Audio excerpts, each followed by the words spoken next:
¿Ven la pantalla? Sí, Sí,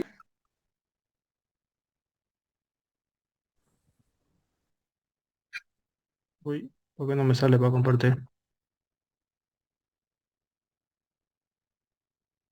Ahora sí. Ya, a ver, ya han tenido muchas oscilaturas. Yo creo que todo el mundo ya sabe qué es una bacteria. Y yo les pregunto, a ver, ¿qué entienden ustedes por bacteria? ¿Qué concepto pueden dar,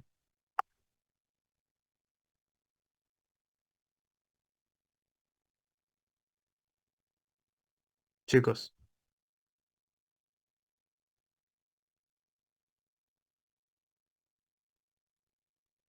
¿Quién me puede decir qué entiende por bacteria? son microorganismos que son capaces de reproducirse por sí solas. Ya, ¿qué más? Los hongos también son microorganismos que son capaces de reproducirse por sí solos. Parásitos también. son Virus no. microorganismos unicelulares. Ya son organismos unicelulares, ¿qué más? Procarionte. Eso, eso es lo importante, ¿ya? Acuérdense, chicos, que hay 5 reinos. Reino monera, reino protista, vegetal, animal y fungi. De esos 5 reinos, solamente hay un reino que se caracteriza porque son células procariotas, ¿ya? Ese es el reino monera. Y justamente en ese reino monera es donde nosotros encontramos a las bacterias. Tenemos que ubicarnos desde ahí, ¿ya? Todos los demás reinos están conformados por células eucariotas, o sea que son más grandes, son más complejas, tienen más funciones y tienen un núcleo verdadero. En cambio, las bacterias están dentro del reino monera y se caracterizan ¿por qué? Porque son células procariotas, o sea que no tienen un núcleo verdadero, sino que el ADN está disperso en el citoplasma, en una región que se conoce como nucleoide. Ya, eso es la característica principal de las bacterias. Son microorganismos unicelulares conformados por células procariotas. ¿Ya? Eso es una bacteria. Ahora, dentro del estudio de la bacteria, podemos estudiar a sus componentes, o sea, las estructuras celulares de una bacteria, de dos maneras. Viendo una forma, los componentes que hay en el interior de la bacteria, y otra forma viendo los componentes que hay en el exterior. ¿Ya? Esa es una manera de estudiarlo. O sea, las cosas que hay, en pocas palabras, adentro de la bacteria, vamos a conocer como componentes intracelulares. Y las cosas que hay afuera, lo vamos a conocer como componentes extracelulares. Casi no lo estudian así ustedes en la U. Con la doctora Shelley lo estudian directamente con componentes obligados y componentes facultativos. ¿Ya?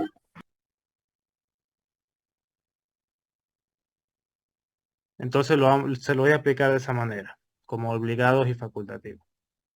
¿Qué es un elemento obligado? ¿Quién sabe? ¿O a qué les suena a ustedes un concepto de elemento obligado? Es porque sí o sí tiene que tener ese componente, ¿no? Si no, moriría la bacteria. Perfecto, eso es un elemento obligado. Es un componente que sí o sí es vital para que esa bacteria viva. Es como nosotros. Si a nosotros nos falta el corazón, nos morimos. ¿No ven? Si nos faltan los pulmones, nos morimos igual. Si es que a la bacteria le falta alguno de estos componentes, no vive. Por eso son elementos obligados, porque sí o sí toda bacteria debe tener. ¿Cuáles van a ser estos componentes? La pared, en la gran mayoría, la membrana, obvio, el citoplasma también, el ADN que sabemos que está en el nucleoide, en la región del citoplasma que se conoce como nucleoide, y sus ribosomas. Entonces, ¿por qué se los estudia de esta manera de elementos obligados y elementos facultativos? Porque muchos de los fármacos que existen tienen sitios de acción justamente en estos elementos, ¿ya? O sea que van a haber fármacos que ataquen a la pared celular. Van a haber fármacos que ataquen a nivel de membrana. Van a haber fármacos que coagulen o pongan más espeso citoplasma, o otros que alteren el ADN, u otros que alteren la producción de proteínas. Por eso es importante estudiar de esta manera la estructura de las bacterias, ¿ya? Porque justamente estos elementos obligados son los sitios de acción de los fármacos. Ahora, ¿qué es lo que hace la pared celular? Pregunta de examen, he visto harto en los exámenes esto. ¿Cuál es la estructura que da la forma y protege a la bacteria? La pared celular. Esa es su función, ¿ya? La función de la pared celular es proporcionar la forma a la célula y obviamente brindar protección frente a la presión osmótica, ¿ya? ¿Por qué frente a la presión osmótica? Porque adentro, bueno, afuera, mejor dicho, de la bacteria, existe lo que es una presión que es ejercida por moléculas de agua. Esa es la presión osmótica. Si la bacteria no tuviera esa pared celular, todo el agua que hay afuera entraría dentro de la bacteria y la haría explotar. Entonces, por eso la pared celular también tiene una función de protección, ¿ya? Ahora, yo creo que ya todos sabemos de qué está compuesto la pared celular de las bacterias. ¿Quién me puede decir? Peptidoglicano y mureína. Péptido glucano, ¿ya? Perfecto. Mureína es un sinónimo del peptidoglucano.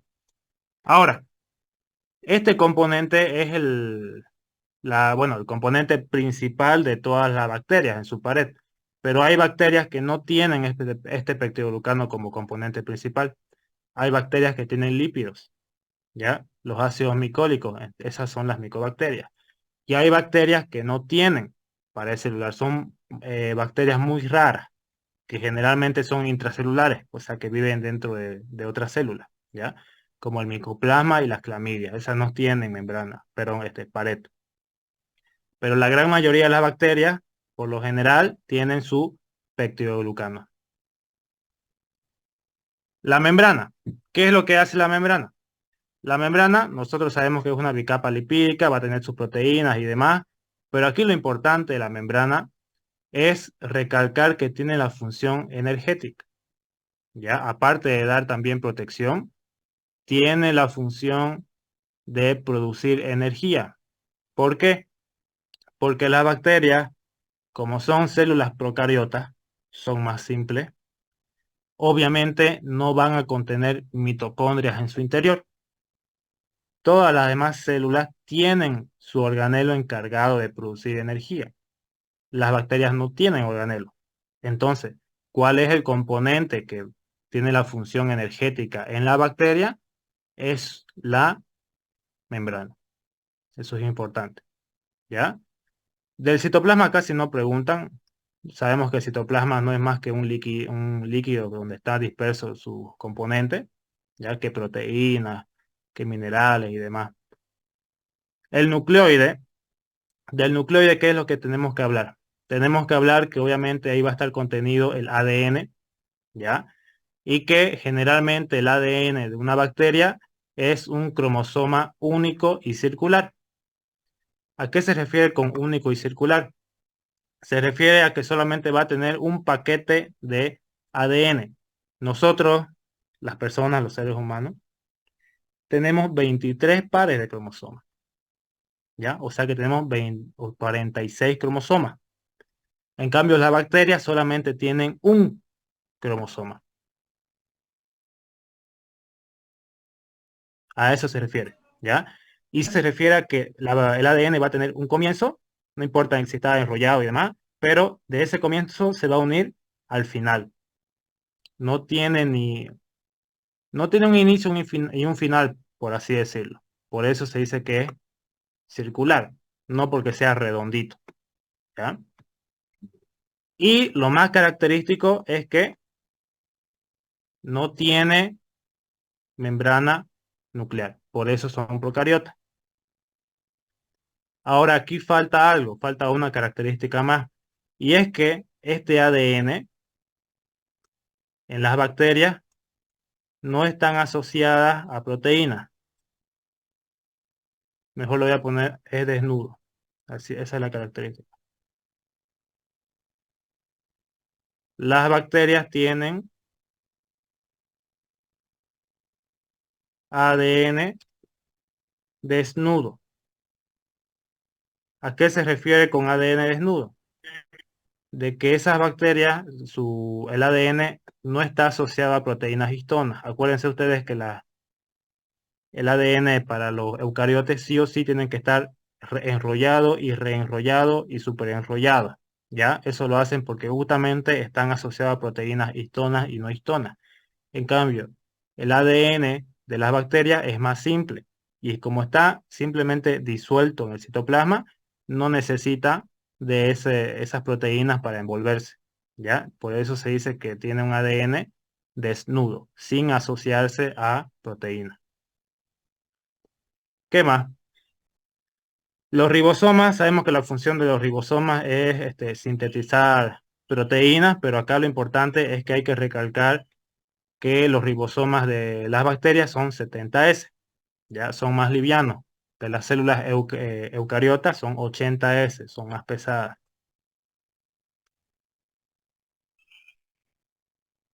Bueno, esos fueron los elementos obligados.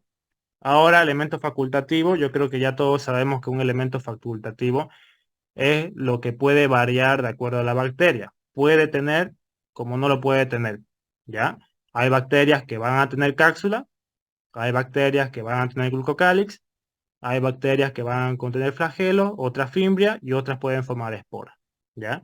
Son componentes que la bacteria puede tenerlo o no, así de simple. Y eso va a depender de acuerdo al género y a la especie, ¿ya? Porque no es que todas las bacterias pueden contener esto, ¿no? Algunos géneros, algunas especies se caracterizan porque tienen cápsula, otros porque tienen glucocálix, otras porque tienen flagelos y así sucesivamente. ¿Qué es la cápsula y qué es el glucocálix? Son en sí compuestos, es un elemento compuesto por polisacáridos. La diferencia entre estos dos es que el glucocálix, si lo tengo por acá, el glucocálix no tiene bordes definidos, sus bordes son difusos, ¿ya? Vean cómo son irregulares esos bordes. Pero en cambio la cápsula tiene bordes bien nítidos y bien definidos, ¿ya? Esa es la diferencia entre un glucocálix y una cápsula. Otra diferencia es la función, porque el glucocálix, a pesar de ser también compuesto por polisacárido, tiene función de adherencia, pero, pero la cápsula tiene otra función, que es ser la función de antifagocitosis, ya función antifagocitaria, porque viene una bacteria y se lo fagocita, pero no se muere, ya, y eso es gracias a su cápsula. Otro componente, los flagelos, sabemos que son elementos de locomoción compuestos por flagelina y que de acuerdo a cuántos flagelos tiene una bacteria se los va a clasificar, ¿ya? Fimbria o pilis no son los mismos. Bueno, en sí vendría a ser lo mismo, solamente que se los diferencia de acuerdo a la función que cumplen. Las fimbrias cumplen la función de adherencia y los pilis cumplen la función sexual, ¿ya? Porque a través de los pilis se pueden pasar ADN extracromosómico de una bacteria a otra. Y las esporas, que sabemos que son estructuras de resistencia. ¿Qué es lo que le puede preguntar de aquí? Les puede preguntar tranquilamente la función de la cápsula y del glucocálix, ¿ya? Les va a preguntar, yo creo, sí o sí, la clasificación de las bacterias de acuerdo a los flagelos, átrica, monótrica, anfítrica, todo eso, sí o sí le va a preguntar, por lo menos de una de las perítricas. Le puede preguntar cuál es la estructura de resistencia en las bacterias, que son las esporas. Bueno, en sí, esto le puede preguntar tal cual, porque esto está resumido. El elemento y su función. Tienen que saber para qué funcionan cada uno de ellos. ¿No? Ya. Nos vamos a la membrana. La membrana ya sabemos que es una bicapa lipídica. Eso ya lo sabemos desde biología. De aquí lo importante, obviamente lo más característico de la membrana de una bacteria es que está encargada de producir energía. Ya, eso es lo más característico, porque después cumple además las demás funciones que en cualquier célula, que permeabilidad, que delimitación, que señalización, comunicación y demás. ¿Ya? Aquí lo característico de la membrana en una bacteria es que produce energía, porque las demás membranas en otros organismos no producen energía, solamente son en las bacterias. La pared celular, que ya dijimos que están compuestos por peptidoglucanos y se le asocia igual a algunos ácidos, ácido teicoico, lipoteicoico, tienen la principal función de proporcionar la forma a la bacteria. Ahora, con estudios recientes, se ha descubierto que las bacterias también tienen citoesqueleto, por si acaso. Antes se decía que las bacterias no tenían citoesqueleto y que la forma estaba directamente dada por la pared. Ahora se sabe que la forma está dada tanto por la pared como su citoesqueleto. No sé si le habrá mencionado eso a alguno de sus doctores. Ya, pero si no se lo ha mencionado, entonces quédense en directamente que la forma se lo da a la pared. Ahora, de acuerdo a la pared, sabemos que nosotros podemos clasificar a las bacterias.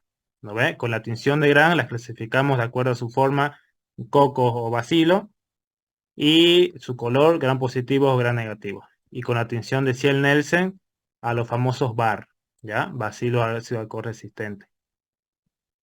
Esto no se lo voy a explicar, no creo que les pregunten, pero de aquí lo que les puede preguntar es una diferencia entre la pared Gram positiva y la Gram negativa. ¿Ya? Una clara diferencia es que los Gram positivos tienen una pared gruesa. Casi toda la pared celular de una Gram positiva está compuesta por peptidoglucano. Y en cambio, en la Gram negativa, su pared celular es bien delgada, entre un 10 a un 20% correspondería de peptidoglucano. Pero otra diferencia, que es lo que más pregunta, no tanto lo obvio que es la pared, sino que el espacio. Vean que acá hay un espacio, porque las bacterias gram negativas tienen una membrana exterior y una membrana interior.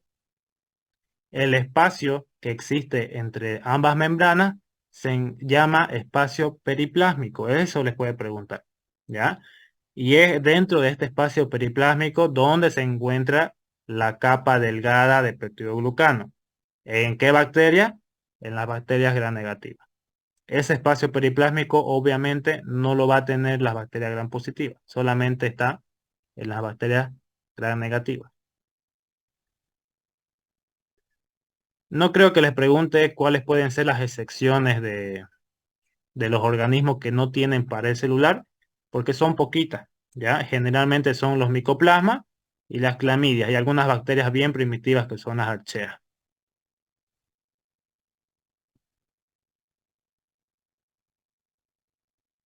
La forma no creo que les pregunte, yo creo que es algo muy básico que todo el mundo ya sabe, ¿no? ¿Cuáles son las formas de las bacterias? Principalmente los redonditos son cocos, los bastoncitos son bacilos. Obviamente hay bacterias que se enrollan, tienen tipo una forma de escalera en caracol, que son los espirilos. Y ya hay bacterias que son cortitos, como una coma, que son los vidriones, ¿ya? Esas son las formas de la bacteria. No lo considero tan importante porque es fácil aprenderlo. Yo creo que todos lo saben. Bueno, lo que les decía del glucocáliz y la cápsula, ambos están conformados por polisacáridos, ¿ya? La diferencia está en que el glicocálix es una estructura que no es rígida, es semifluida, podemos decirlo, y que tiene sus bordes difusos, ¿ya? Es irregular, con bordes irregulares, pero la cápsula tiene bordes definidos, ¿ya? Y es más rígida. ¿Para qué funcionan cada uno? Glucocálix tiene una función de adherencia a superficies lisas no descamativas. Esto es pregunta de examen porque yo he visto mucho de nombre, un agente que contenga glucocálix dentro de su estructura. Y el principal agente que tiene este glucocálix es el Streptococcus mutans, ¿ya? El que causa las caries.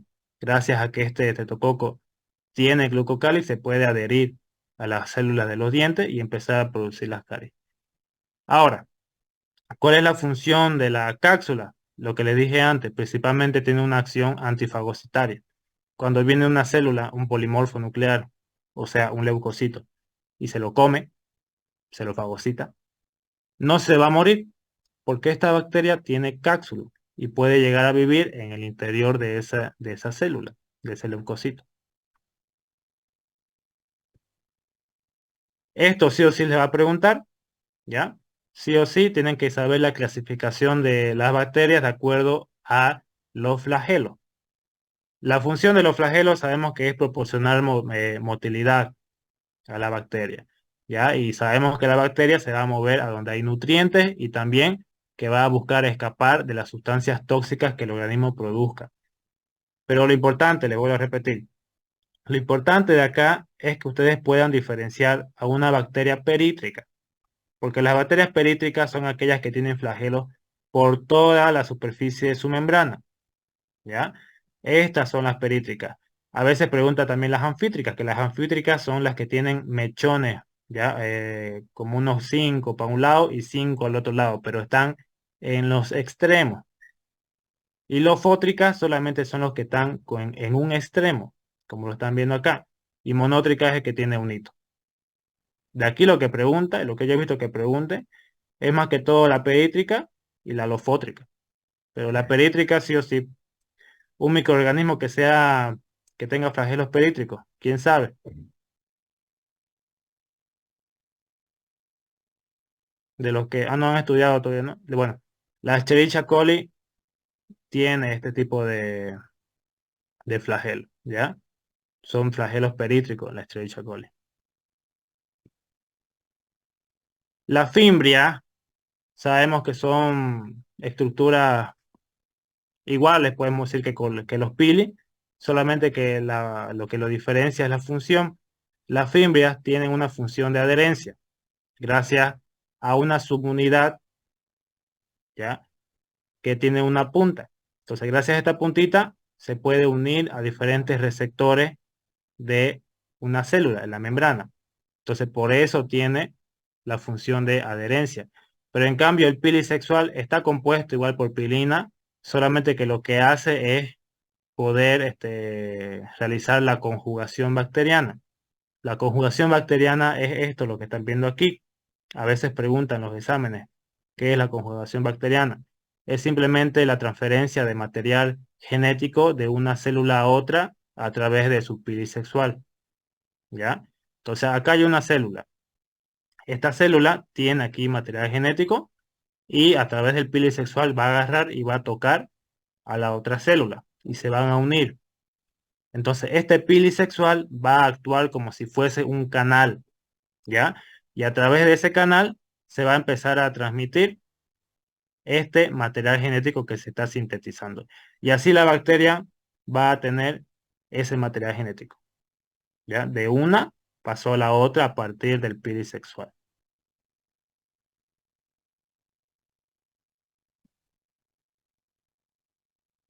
Las esporas, que las esporas en sí son estructuras de resistencia que generalmente se forman cuando la bacteria está en condiciones adversas. No todas las bacterias forman esporas, son unas cuantas.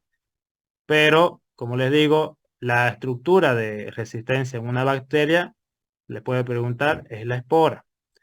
Cuando la bacteria se encuentra en condiciones adversas, va a empezar a producir, va a empezar a formar esa espora para poder sobrevivir, ¿ya?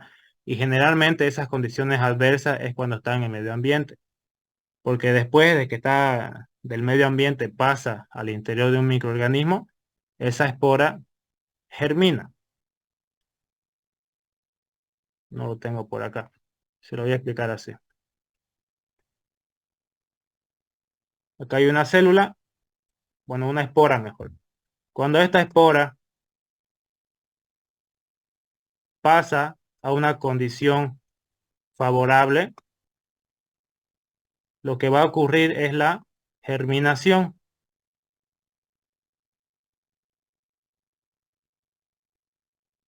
Germinación, ¿ya? Y se va a convertir de nuevo en una bacteria. Pero cuando esta bacteria está en condiciones adversas, condiciones adversas, lo que ocurre es un proceso contrario, que se conoce como esporulación. Esporulación. Ya ustedes lo anotan. Entonces, eso, solamente eso no es tan importante también estudiarlo a detalle, los pasos de la esporulación y demás. Lo que sí hay que saber es cuándo es germinación y cuándo es esporulación.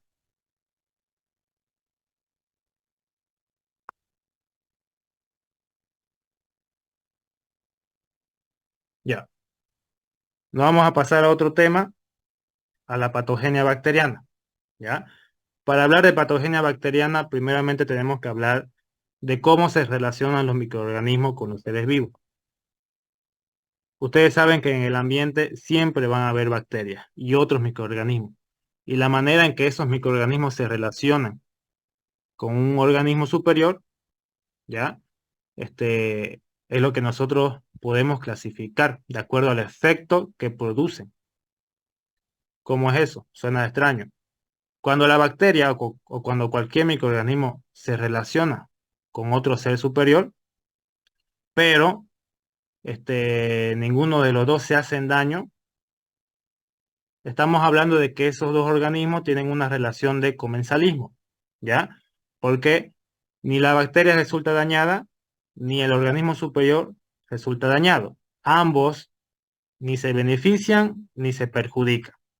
Entonces, esa es una relación de comensalismo. Pero cuando solamente una parte es beneficiada y la otra no, entonces ya esta es una relación de mutualismo. Y ahora, cuando es una parte la que se beneficia, pero perjudicando a su huésped, o sea, al organismo superior, ya eso se conoce como parasitismo, ¿ya? En pocas palabras, esta relación, de acuerdo a los microorganismos, se basa en el efecto que produce un organismo sobre el otro. Si es que no hay efecto ni el uno ni el otro, es comensalismo. Si es que solamente uno se beneficia, ¿ya? Bueno, y igual el otro le ayuda, en pocas palabras, al microorganismo, estamos hablando de mutualismo. Pero si es que uno se beneficia y el otro sale perjudicado, esa ya es parasitismo. Las bacterias que cumplen con esta relación de parasitismo son las que nosotros consideramos como bacterias patógenas, ¿ya?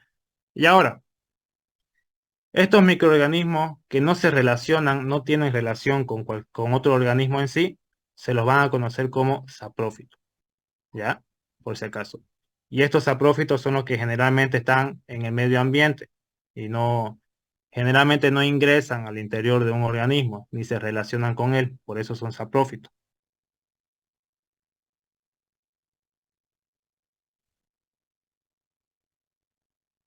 Los postulados de Koch. Bueno, de aquí no creo que les pregunten, no he visto que les pregunte la verdad de los postulados de Koch. Eh, lo que sí les puede preguntar es cómo se clasifican las bacterias, ¿ya? Las bacterias se pueden clasificar en bacterias patógenas, bacterias oportunistas y bacterias saprófitas. Y eso se logró gracias justamente a esta clasificación o los postulados de Koch, ¿ya?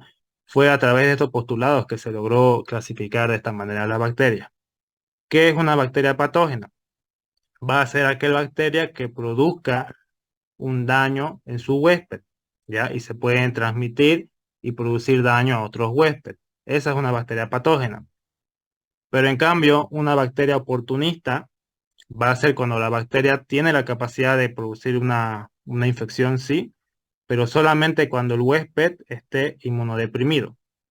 O sea, cuando las defensas bajan de ese huésped, la bacteria aprovecha en proliferar y producir una infección. Si el paciente está inmunocompetente, estos microorganismos que son oportunistas nunca se van a empezar a desarrollar, porque el sistema inmune les hace frente.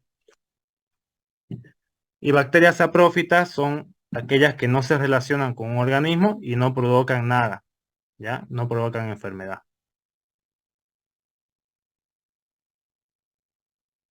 No creo que les pregunte de la microbiota. La microbiota son microorganismos en sí que están de manera natural de nuestra piel y nuestras mucosas, ¿ya? Generalmente la microbiota se comportan como microorganismos o bacterias oportunistas. En el momento en que las bacterias, bueno, en que las defensas de ese organismo, de la persona, del paciente, bajan, su microbiota puede empezar a proliferar.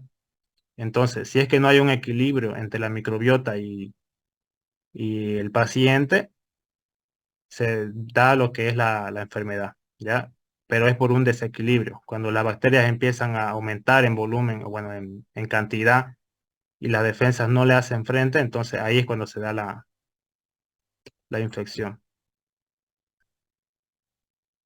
Esto no creo que les pregunten, no he visto que les pregunten mucho, pero lo que sí tienen que saber de aquí es qué es infección y qué es enfermedad y qué es tiempo de incubación. No es lo mismo, a ver, yo les quiero preguntar a ustedes, ¿infección es lo mismo que enfermedad? No, ¿Por qué no es lo mismo?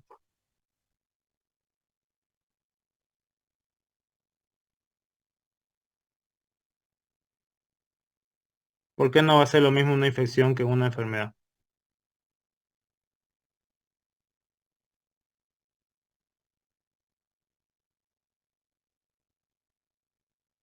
Chicos,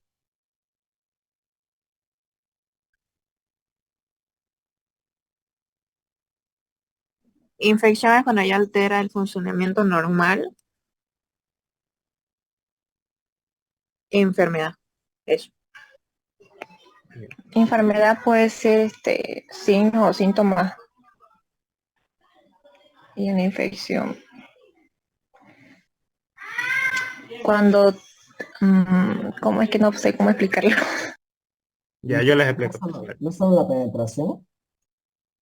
una infección es cuando un organismo adquiere a la bacteria, ¿ya? Entonces el organismo va a estar infectado, va a contener a la bacteria. Pero cuando esa bacteria ya produce un daño en ese organismo, se convierte en enfermedad, ¿ya? Es como que un ejemplo, miren, imagínense una ITS, por ejemplo, Neisseria gonorrhoeae, una bacteria. Dos personas, bueno, tienen relaciones y el hombre le contagia a la mujer. Entonces la mujer al principio va a estar infectada porque no sabe que tiene esa bacteria. Pero en el momento en el que esa bacteria comienza a hacer un daño en su organismo, ahí se da la enfermedad infecciosa. ¿Ya? No es lo mismo una infección que una enfermedad. Otro ejemplo, una bacteria, la Escherichia coli, que está empezando a colonizar la uretra de la mujer y después llega a la vejiga. Primero va a estar infectada la mujer. Y cuando empiece a tener la clínica de la infección, disuria, poliacuria y demás, ya se convierte en una enfermedad. En este caso, una enfermedad infecciosa. ¿Ya? Esa es la diferencia entre una infección y una enfermedad, que generalmente en la infección uno no sabe que está con la bacteria porque no presentamos clínica. Pero en una enfermedad ya uno sabe que está con una infección, una enfermedad infecciosa, porque presentamos clínica y ya hay un daño en nuestro organismo. ¿Ya? Y ahora, ¿qué es tiempo de incubación?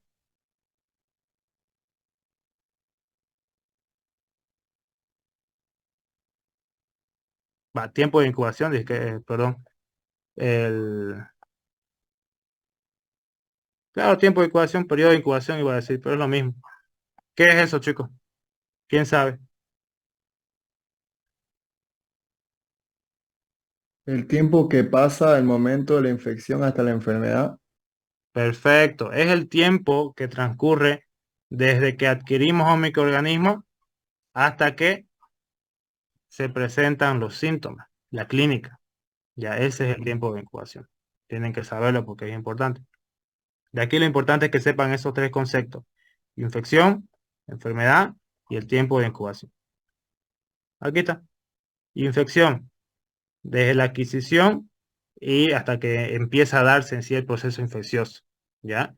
Generalmente no tenemos clínica. Enfermedad es cuando ya sí o sí tenemos la clínica correspondiente porque se provoca un daño en el organismo de ese huésped. Y el tiempo de incubación es el tiempo que transcurre desde que adquirimos al microorganismo hasta que se presenta la clínica, ya los signos y síntomas. Esto ya no creo que les pregunten, nos vamos a pasar directamente. De aquí al cultivo sí les puede preguntar. No les va a preguntar tanto el concepto de qué es un medio, qué concepto del cultivo bacteriológico, tampoco de medio. Lo que le va a preguntar son las condiciones. Tranquilamente les puede colocar bacterias que se desarrollan a temperatura de 10 grados, 15 grados. Esas son bacterias ciclófilas. Pero lo que he visto en general es que pregunta de las mesófilas, ya porque generalmente las bacterias patógenas se desarrollan a esta temperatura de 30 a 40 grados, que son mesófilas, ¿ya? De acuerdo al pH también se puede clasificar menos de 3 el pH acidófila, entre 6 a 8 neutrófila, más de 10 alcalófila. Uy.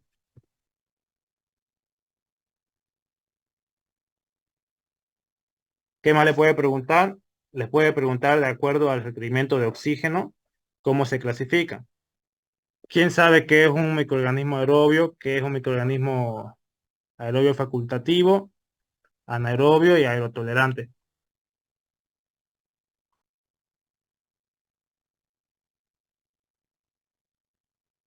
¿Quién se acuerda de eso?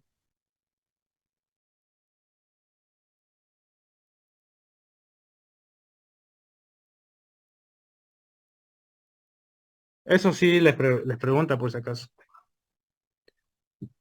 Un aerobio va a ser aquel organismo que sí o sí necesita el oxígeno para poder vivir, ¿ya? Porque el aceptor final de los electrones tiene que ser el oxígeno.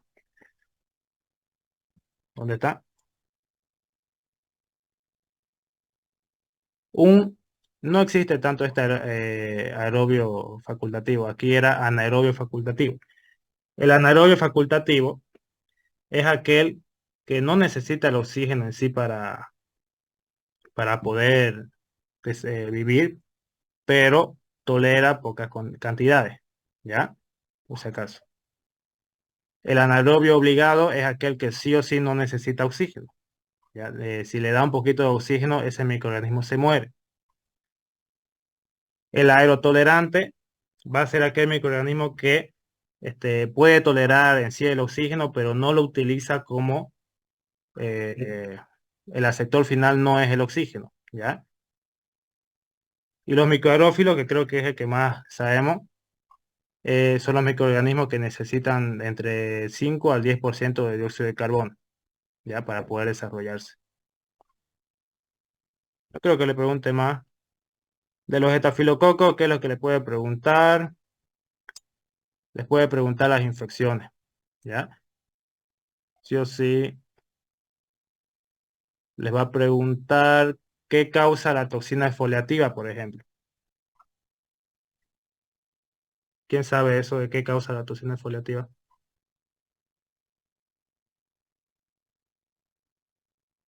El de la piel escaldada. Eso, ¿ya? El síndrome de piel escaldada se produce por esta toxina aquí, por la toxina exfoliativa. Después no creo que le pregunte más. El epidermidis, un microorganismo oportunista que generalmente infecta prótesis. Del saprofítico, lo que más le puede preguntar es que produce infección urinaria en mujeres sexualmente activas. De acá les puede preguntar la rotia mucilaginosa, porque lo tenemos de manera normal en las narinas, o sea, en el tracto superior, respiratorio superior, ¿ya? ¿Qué provoca? Puede provocar endocarditis o sepsis. De aquí lo que les puede preguntar sí o sí va a ser la clasificación del Lancefiel. ¿Quién sabe esa clasificación?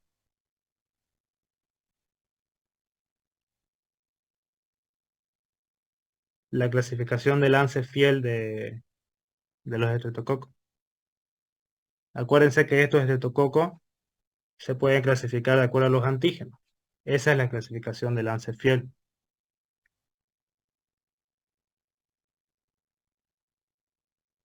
¿Saben o no saben eso?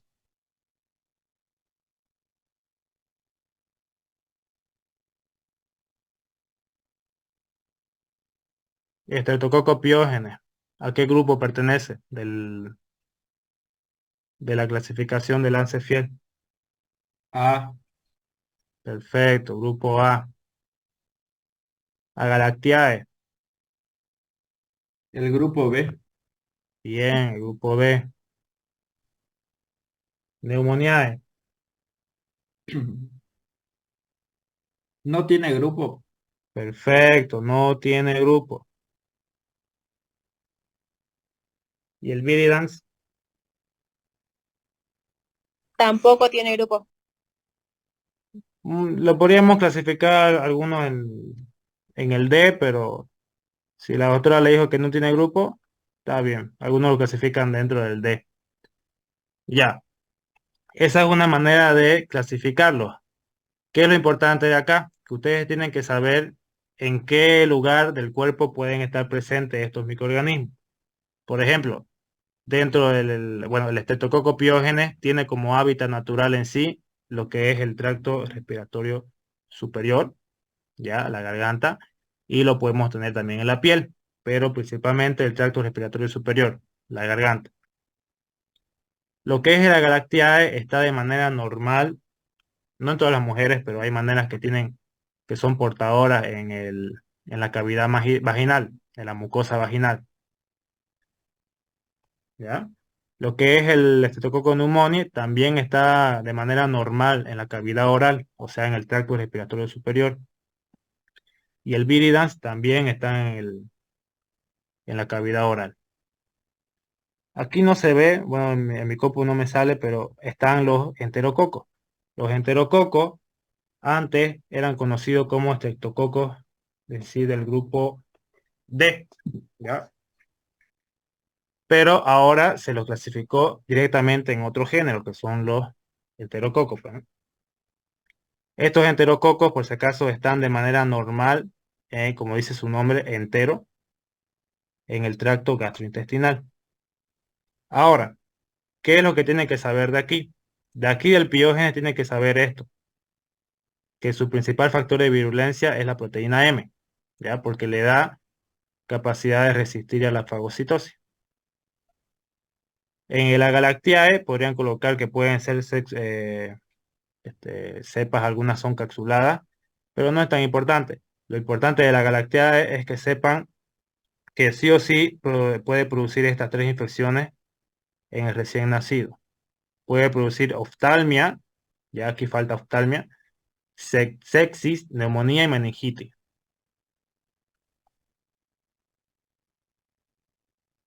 Oftalmia. ¿Qué es oftalmia? Una infección en los ojos. Cuando la mujer embarazada tiene este estreptococo, sí o sí el bebé tiene que pasar por el canal vaginal y se va a contagiar. Entonces, les puede dar cualquier cosa de esto que estamos viendo acá. Oftalmia neonatal, sepsis, neumonía o meningitis. En el Streptococcus pneumoniae, lo importante y lo más característico es que tiene una cápsula de polisacárido, ¿ya? Eso le puede preguntar qué microorganismo tiene la cápsula de polisacárido, el Streptococcus pneumoniae. Nos vamos principalmente a él. Y este Streptococcus pneumoniae se caracteriza por producir lo que es la neumonía, ¿ya? La neumonía en la comunidad. Viridans, la endocarditis. Como está de manera normal en la boca, a veces cuando alguien se cepilla muy fuerte, crea fisuras. Entonces, por estas fisuras puede atravesar en sí el torrente sanguíneo y llegar hasta el corazón y producir la endocarditis, ¿ya? Dentro del grupo Disculpe, Viridans, el endocarditis no es en el piógene. no, es en el grupo Viridans, no es el piógeno. Ah, ya, gracias. No es piógeno. Sí o sí es grupo Bridens porque este está en la cavidad oral. Como les digo, cuando alguien se cepilla muy fuerte, pasa a circulación y llega al corazón. Les decía, de aquí también hay un estreptococo importante dentro de este grupo Bridens, que es el estreptococo mutans. ¿No ven? Que sabemos que es agente causal de caries dentales. Ya ustedes lo escriben más. Es mutans. Y los enterococos son agentes productores de altas infecciones, pero generalmente están asociadas a infecciones urinarias, ya los enterococos. Ahora, el piógene. El piógene causa hartas infecciones, dentro de la cual la más importante aquí es la faringitis. El principal agente causal de una faringitis es el estreptococo piógene, ¿ya? De aquí también lo que le puede preguntar es esta exotoxina de acá, la toxina pirogénica. ¿Qué es lo que produce esta toxina pirogénica? ¿Quién sabe?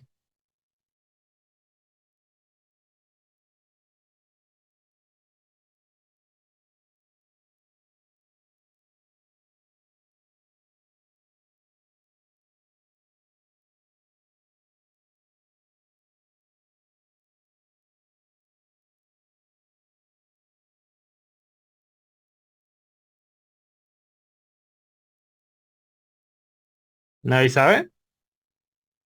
Esto es importante. La toxina pirogénica en el estreptococo piógene es importante porque produce la erisipela y la escarlatina. ¿Ya? Eso. Bueno, yo creo que fue suficiente. Ya han tenido muchas oxidaturas. Vamos a resolver modelos de examen y nos retiramos.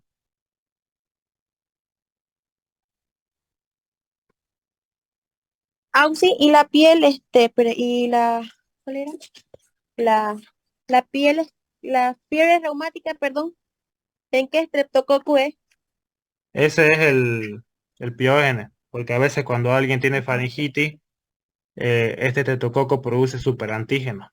Entonces uno trata la infección, pero queda el superantígeno. Y eso es lo que produce la fiebre reumática.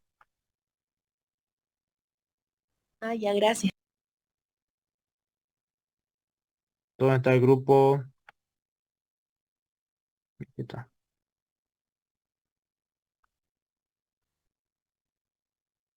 Disculpe, cuando dijo lo que es la exotoxina pirógene, la erisipela escarlata, ¿de qué estreptococo estamos hablando? De piógene. Ah, ya, gracias.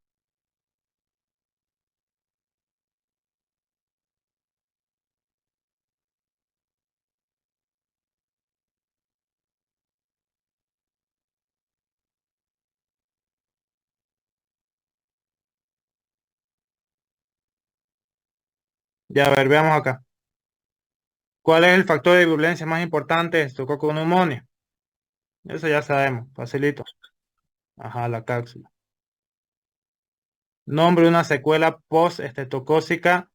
Esa es tranquilamente puede ser la fiebre reumática, ¿ya? La principal. Toxina folativa, causante de piel escaldada producida por, ¿quién produce esta toxina folativa? Perdón, auxiliar, ¿qué dijo? ¿Cuál es el factor de violencia más importante de la tuberculosis? Del estreptococo neumonía, siempre el más importante va a ser su cápsula. No, neumonía. La 14 dice cuál es el factor de virulencia más importante del estreptococo neumonía. Es la cápsula. Después la 15 dice nombre de una secuela post-estreptocócica causada por estreptococo piógene. Eso es principalmente la fiebre reumática. ¿Ya? Igual podría causar erisipela y escarlatina, pero principalmente es la fiebre reumática. ¿Qué más? Toxina exfoliativa causante de piel escaldada. ¿Quién causa eso? ¿Quién produce la toxina exfoliativa? Estafilococcus aureus. Perfecto, Staphylococcus aureus. Las infecciones cutáneas, foliculitis y forúnculos son producidas por principalmente Staphylococcus aureus. Ya eso, esas infecciones cutáneas, cuando hablemos de infecciones cutáneas, primero pensemos en Staphylococcus aureus.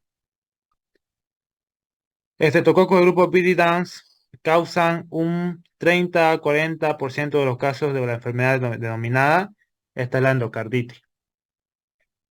¿Ya? Endocarditis. Erisipela y escarlatina es producida por Estreptococcus pyogenes. ¿Qué más? Los enterococos forman parte de la flora normal, verdadero, sí. Están en el tracto gastrointestinal. El factor CAM es una sustancia producida por Streptococcus alactiae que aumenta la lisis de los eritrocitos producidos por Staphylococcus aureus. La solución de colorante de la tinción de Gran es el alcohol acetona, que está al 30%. ¿Por qué el Staphylococcus aureus da una prueba positiva en el mannitol salado? Porque es halófila y desdobla la glucosa en él, porque es halófila y desdobla el mannitol. Esa es. De las bacterias estudiadas, ¿cuál es la bacteria resistente a la novobiosina? Ese es el Streptococcus saprophyticus. ¿Cuál es la enzima que produce el Staphylococcus aureus, que permite diferenciar? Esta es la coagulasa. ¿Qué más hay?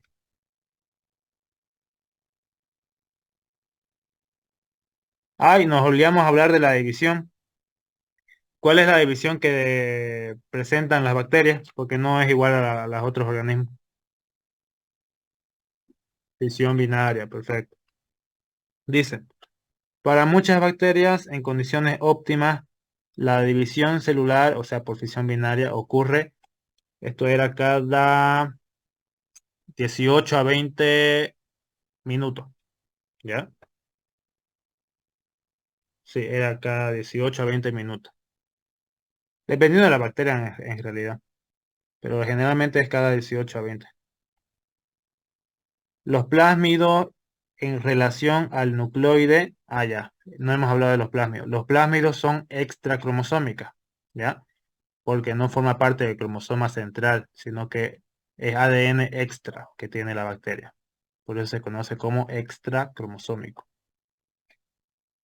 Cuando las esporas se transforman en células. Cuando las esporas se transforman en células vegetativas. Cuando están en condiciones favorables, condiciones óptimas. Ahí recién germinan. Nombre 2 factores físicos que requieran las bacterias para su crecimiento. Temperatura y pH.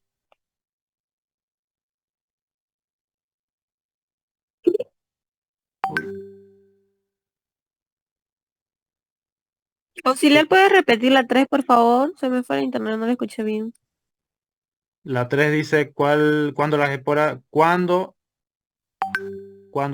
se transforman en células vegetativas. Está preguntando. Se transforman en células vegetativas solamente cuando están en condiciones favorables, condiciones óptimas, ¿ya? Ahí recién germinan, le decía.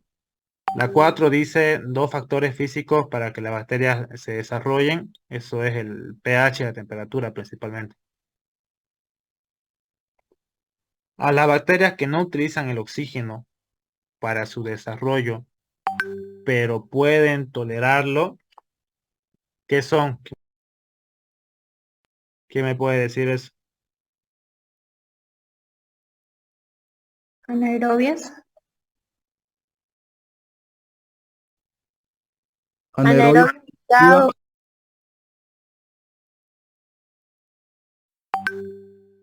Mm, son anaerobios aerotolerantes. Eso es lo que tienen que poner acá. ¿Ya? no utilizan el oxígeno, pero lo pueden tolerar. Anaerobios aerotolerantes.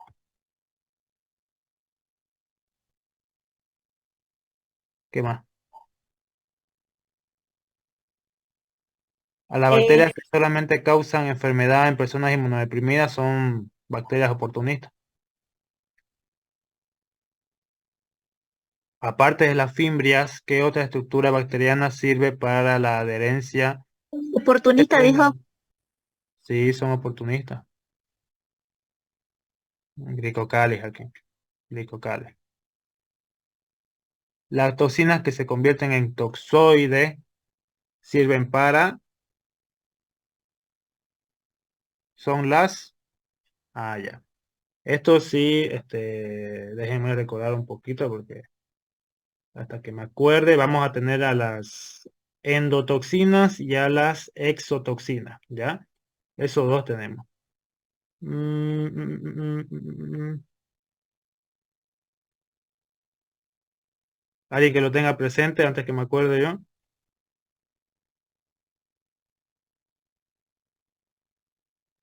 Si no me equivoco, Exotoxina. son las exotoxinas. ¿Lo ves? Sí.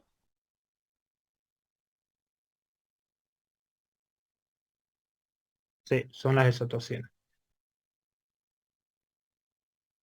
¿Quién sabe la diferencia entre una exotoxina y una endotoxina?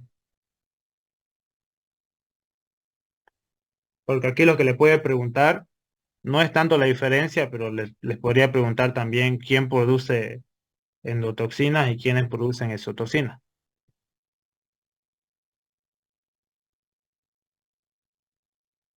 Por ejemplo, ¿quién produce exotoxinas?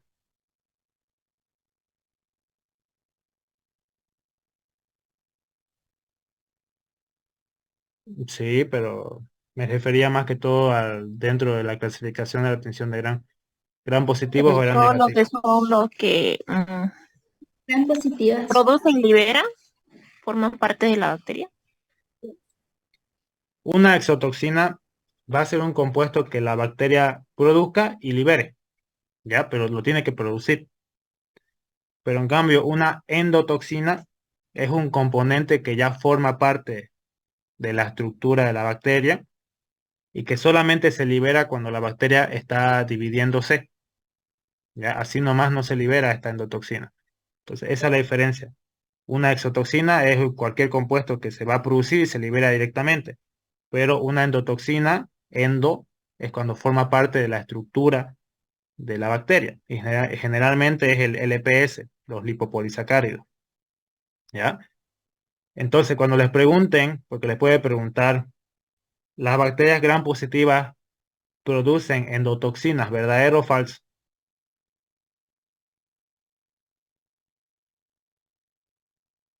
¿Mm? Bacterias gram positivas producen endotoxinas, ¿verdadero o falso? ¿Verdadero? No, Falso. falso. ¿Por Falso, qué? porque es gran negativa. Porque solamente las bacterias gram negativas tienen los LPS, los lipopolisacáridos, ¿ya? Los gram positivos no tienen lipopolisacáridos. Bueno, pero volvamos a esto. Decía, las toxinas que se pueden convertir en toxoides son las exotoxinas, ¿ya? No las endotoxinas. ¿Cuál es la acción de la proteasa IgA? Es desdoblar o destruir esta IgA, hidrolizar la IgA. Esa es la palabra correcta. Hidrolizar la IgA.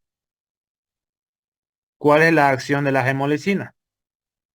¿Quién sabe esto? ¿Cuál es la acción de las hemolicinas?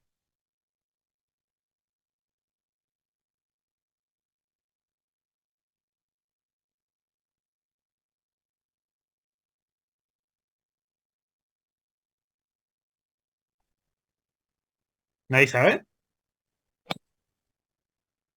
No, sí. Destruir. Pero vean pues lo que dice ahí. Hemo. Cada vez que ustedes escuchen hemo, asocian con sangre, pues. Y dentro de la sangre lo principal, el componente principal que hay son los eritrocitos. Y lisinas de lisis. Entonces, la acción de las hemolisinas es destruir, lisar eritrocitos. ¿Ya? No lisar sangre, lisar específicamente los eritrocitos. Esa es la acción de las hemolisinas. De las proteasas IgA ya dijimos que era lisar, o bueno, lo que son las proteasas IgA, y de esa manera se inactiva, ¿ya? Pueden colocar inactivar las IgA igual.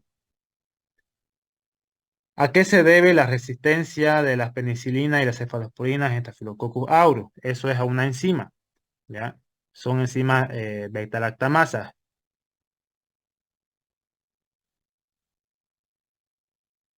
También algunos le dicen, a veces no pone tanto penicilina y cefalosporina, sino solamente pone penicilina. En ese caso son solamente penicilinasa.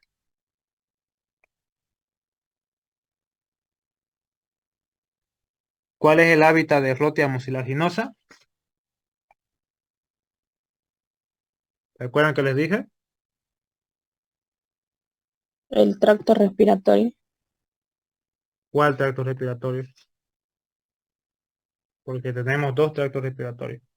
superior. El tracto respiratorio superior.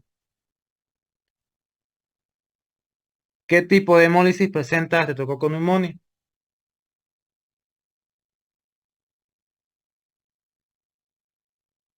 Alfa.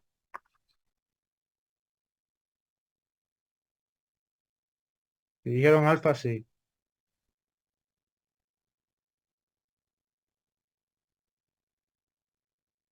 La endocarditis es una infección tan.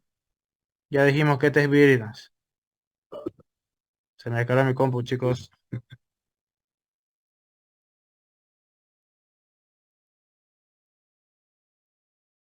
Ah, sí, tengo una pregunta de modelo de examen, pero es impresa y en vano que le mande la foto que ni se ve muy bien.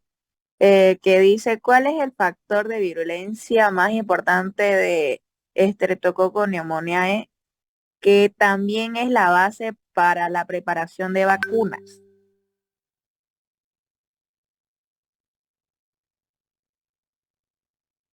Eso es, Se apagó la compu del Auxi.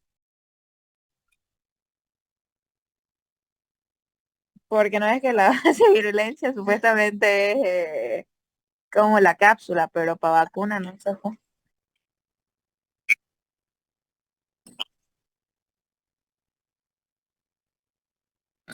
Ya, pucha, se apagó ni modo. Ya, gracias. ¿Qué canal?